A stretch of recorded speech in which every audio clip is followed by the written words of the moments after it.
Black Americans, don't know the real story behind Uncle Tom. This is why I wanted to bring this forward to educate those who don't know and basically to stop using that term Correct. because it's wrong, it's egregious, and it's what um, Southern whites, it's what um, bigots, it is what those who hate blacks wanted to come forth in the first place. They wanted to suppress the truth, and basically for us to use that truth in a wrong way, and because and you know the term where well if you put it in a book, Absolutely. black I'm going black people.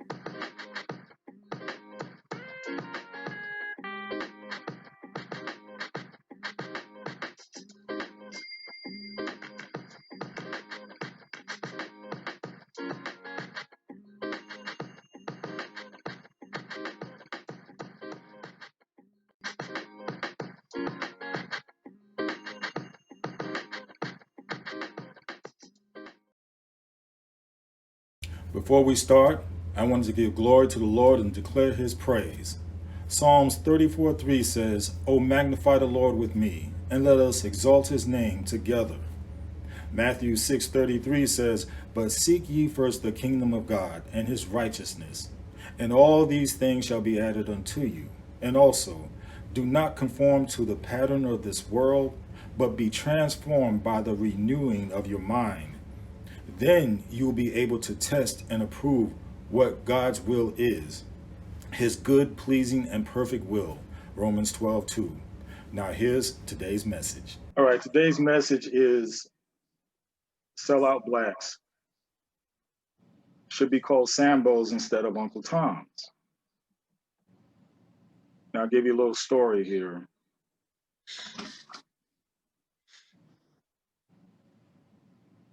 Now, Uncle Tom's Cabin, the novel written by abolitionist Harriet Beecher Stowe in 1852, was meant to rally the moral sentiments of whites against the horrors of slavery.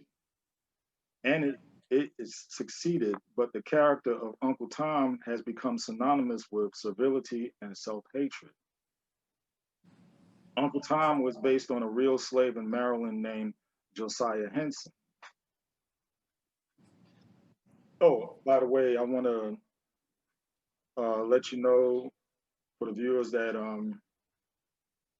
I'm with my wife, Minister Janesta Fant, and also my son, Minister Kelvin Fant. And to continue on, Harriet Beecher Stowe was very offended by the passage of the Fugitive Slave Bill in 1850 that required Northerners who were protecting blacks from through the Underground Railroad. It required them to return slaves to the South and back into slavery to write a book to combat that influence. In doing her research, she looked into slave narratives, which were accounts of very real slaves who had escaped along the Underground Railroad into freedom. One of them was Josiah Henson. She used a she used several of these texts to put together the characters in Uncle Tom's Cabin. Now, by the way, had any of you ever read Uncle Tom's Cabin? It's been long ago. Um, I just can't remember when, but it's been a while back. Yes. Oh, so you read it? Okay. I actually, Go ahead. I actually did a post on Facebook about it. Uh, I say 10 years ago now. Actually, um, trying to educate everybody about the the, the origins of it. Okay. So, Now the book became a bestseller, and how big of a bestseller was it? Was it back then? Well, it outsold the Bible when it was published, and they had to keep printing. The printing presses open 24 hours a day. It's commonly called the first bestseller because there had never been anything like it in popular literature. So basically, to say again, it was the first ever bestseller outside of the Bible. If you look at the history of Uncle Tom's Cabin, it's a widely successful book in the 1850s. And by the late 1850s, producers of dramatic stage shows, minstrel shows, had embraced it and were starting to stage Uncle Tom's Cabin in theaters throughout the United States, throughout England, and really throughout the world. You fast forward to more recent times, and quite notably during the Clarence Thomas hearings, Thomas was referred to as an Uncle Tom. And having the revelation that I have now about Uncle Tom, and the true understanding and the knowledge of Uncle Tom, Justice Thomas wasn't and isn't good enough to be called an Uncle Tom. Because I couldn't imagine him being someone who would have let himself be beat to death rather than reveal where those two Black women were. And we'll get a little more into that. Many Black Americans don't know the real story that Stowe wrote. The Uncle Tom character that she gives us is extraordinarily Christian. And did either one of you know that he was a Christian, a devout Christian? No, I didn't know that. Like I said, long ago since I touched sight with the book, that honestly I don't remember a whole lot about it. I guess maybe I should have paid more attention and read it when I was reading it, and then, but no, I didn't know that. Okay. The climax of the story really comes when Uncle Tom is asked to reveal where two slave women are hiding, who had been they were sexually abused by their master, and he refused to give their whereabouts, knowing that he was going to be beaten to death. He refused to say where they were. And Black Americans who have read the novel can appreciate what kind of heroism that it took for a Black man to sign away his life to save two Black women. Unfortunately, the stage depictions don't include that part of the story. They grossly distort Uncle Tom, they grossly distort him into an older man. Because I never read the book, but I recall seeing the movie Uncle Tom's Cabin, or Uncle whatever it was, and it was an older Black man. Yes. And see, that's part of that racial undertone, whereas they don't want to show a strong, virile Black man. They want to show him as old, beaten down, not able to come against the indignities and injustices of slavery. But they showed him as an older Black man, and a man whose English was poor, a man who will do quite the opposite, who will sell out any Black man if it will curry to the favor of a white employer, a white master, or a white mistress. It's that distorted character that is so objectionable to Black Americans. The producers of the early stage shows didn't think that they could attract an audience for the Uncle Tom as he was depicted by Stowe. They figured they couldn't sell tickets to a theatrical production, the climax, which would have been this man dying, rather than the revealing the whereabouts of these women. They could sell tickets as they had been successful by showing Blacks in minstrel depictions, showing them liking to dance more than they like to work, showing their insensitivity to each other, their willingness to tell the master or mistress what he or she wanted to hear. That sold tickets. You know, it also made me think about reading Bruce Lee's autobiography, and he was saying how he tried to go out for parts, and the producers, white producers, would tell him, no, we can't use you, but they liked the story that he had wrote, so to speak. And they wanted to go ahead and use a white man saying that, well, the white person, the white actor would sell better. Right. And looking back on that, and he had the idea for, if you remember, for those who were old enough to remember the series Kung Fu, it starred David Carradine. Well, that was Bruce Lee's idea, and Bruce Lee wanted to play the starring role in that. They told him, well, we can't use you because it just won't sell. You being a Chinese man or a man or an Oriental man, so to speak. Mhm. So they went ahead and used David Carradine in that role. They still that today. Say that again. But they still been struggling with that ideal today. Yeah. Mm-hmm. Yes, that's Right. correct. And the way I look back on that, now, if Lee had gotten that role, that would have taken him away from the time he had left, so to speak, and he wouldn't have been able to do the movies that catapulted him to stardom. So in a way, that was a good thing for him, but still, it was the nastiness of racism also creeping its ugly head. Mm-hmm. Said producers were modifying the story to fit commercial aims, but most of that was pure racism.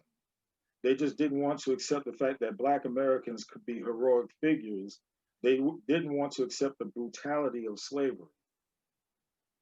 The film Birth of a Nation, which was based on a novel entitled The Klansman, excuse me, the author of The Klansman said that he wrote the book to counter the influence that the real Uncle Tom's Cabin had, that it wasn't right for people to assume that slavery was this egregious, that it wasn't this egregious institution, and that slave owners were egregious individuals.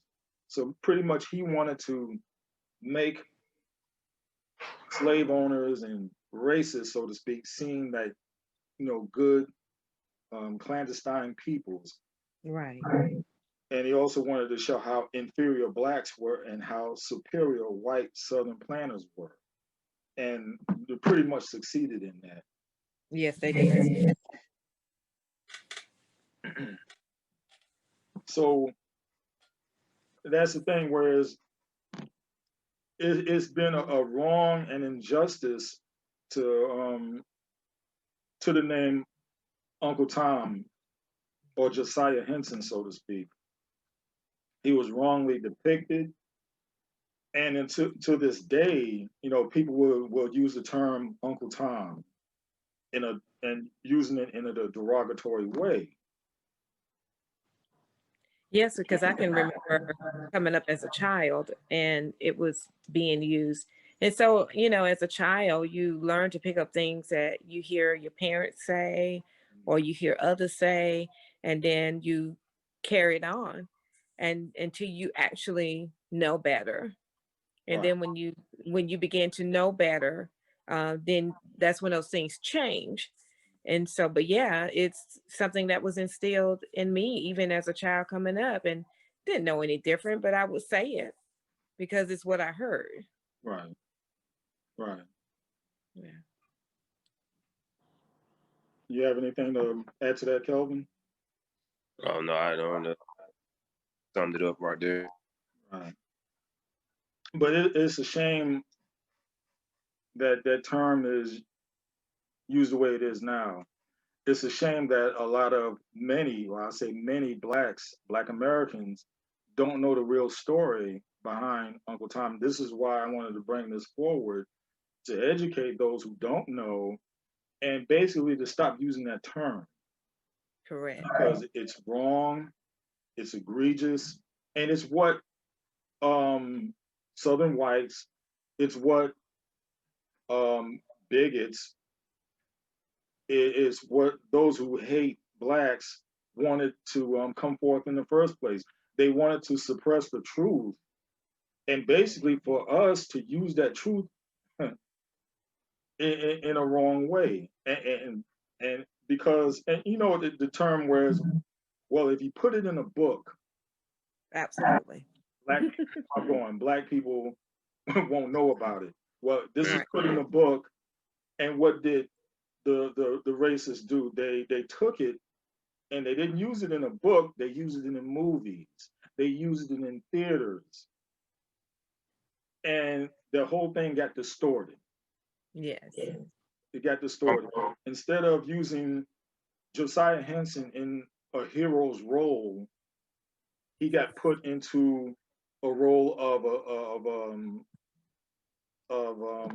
someone who was, help me out here, someone who was the opposite of a hero. Basically, anti-hero.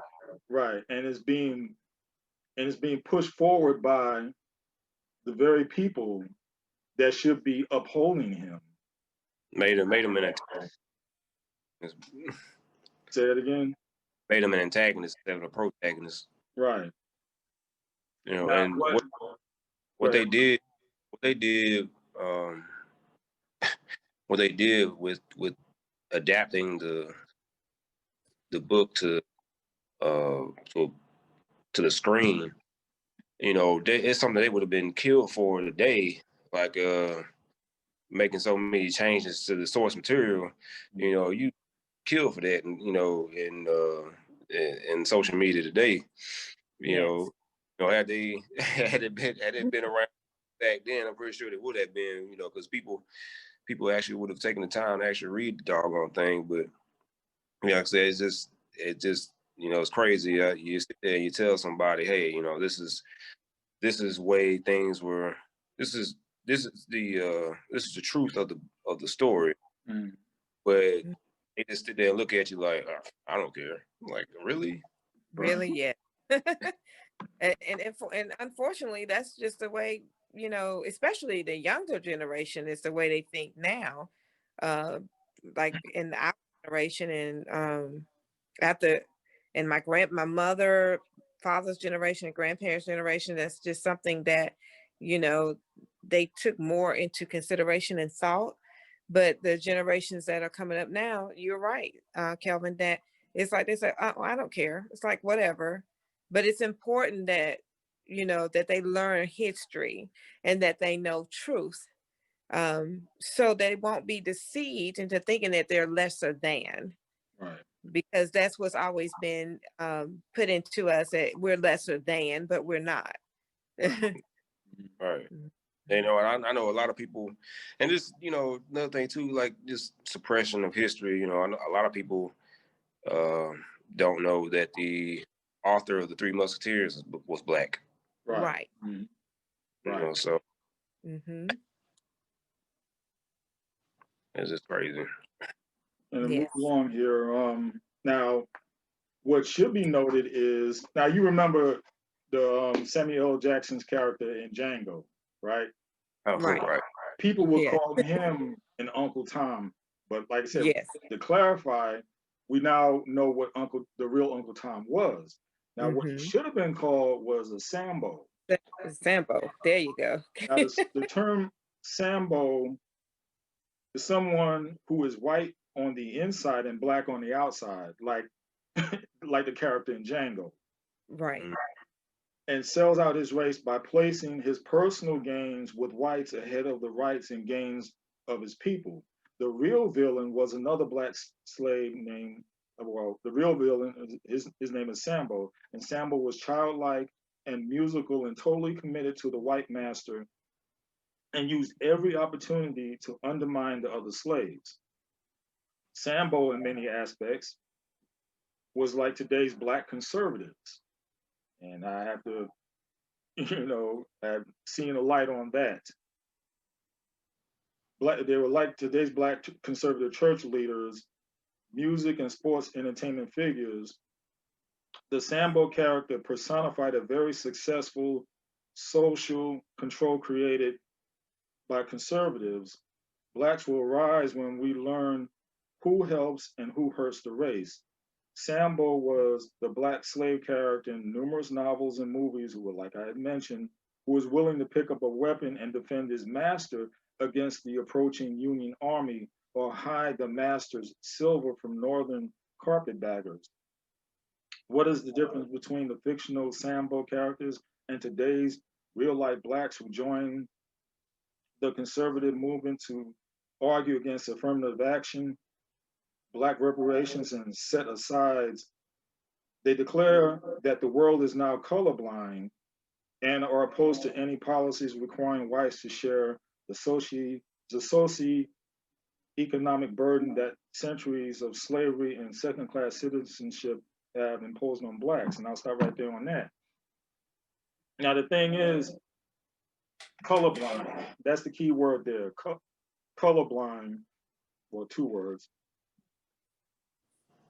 You see, I myself was under the impression that being a Christian, that going by the Christian aspect of it, that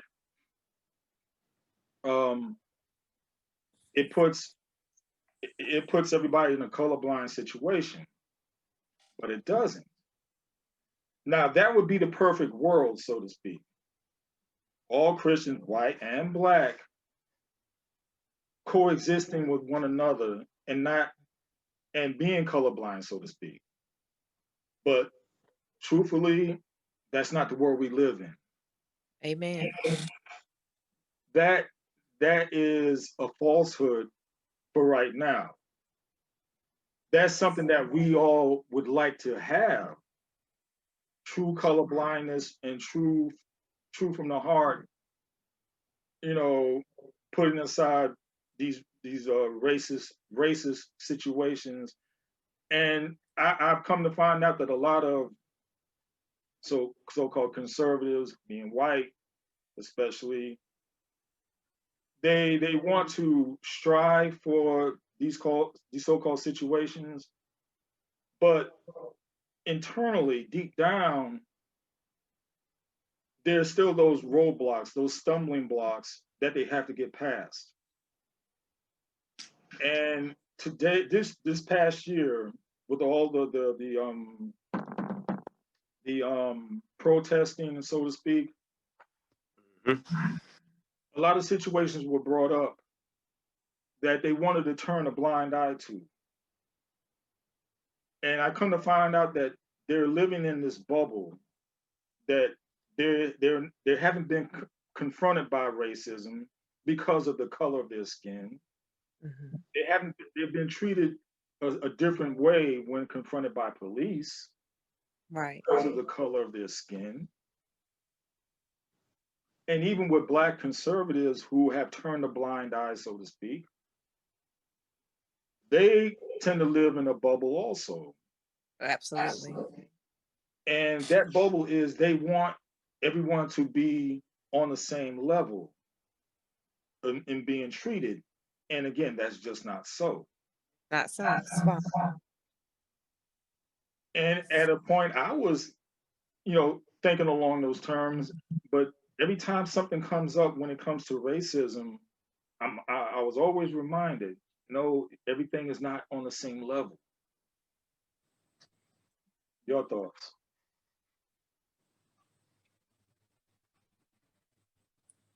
You can go ahead, Kelvin. You can step in. Yeah, it's just amazing. Like, people can want to just pick and choose what they want to be outraged about, and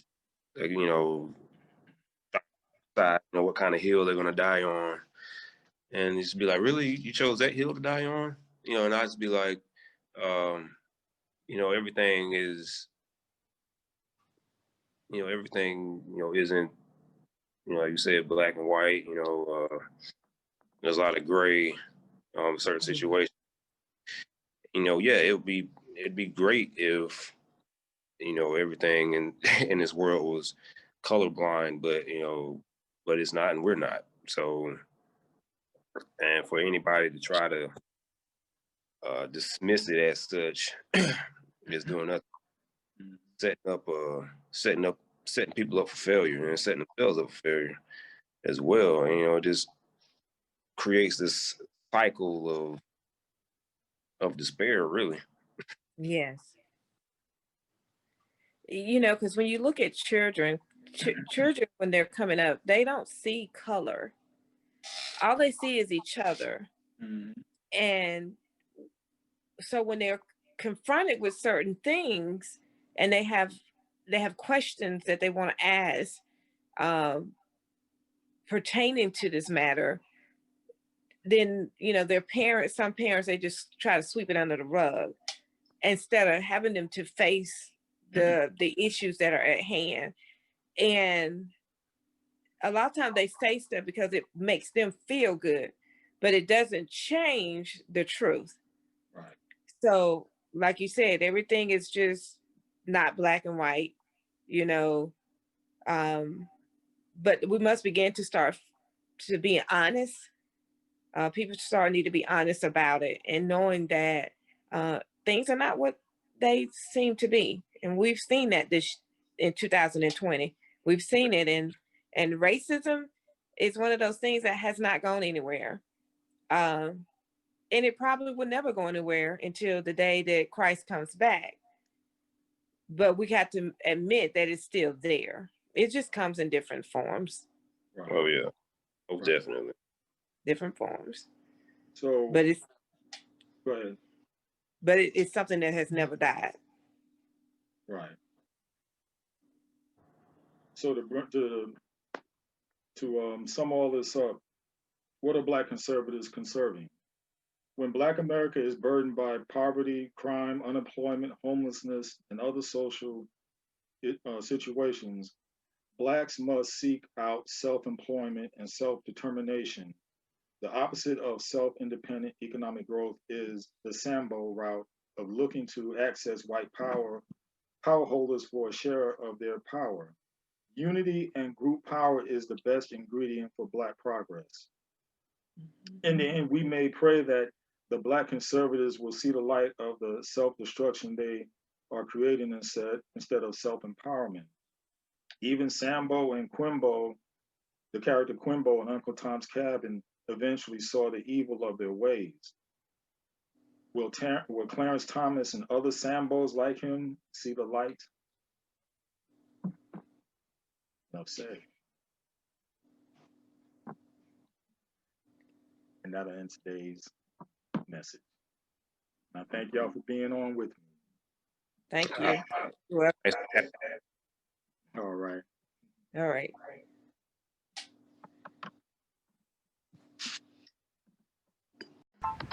Fantline.com is where you need to be if you're about growth and evolving as a person.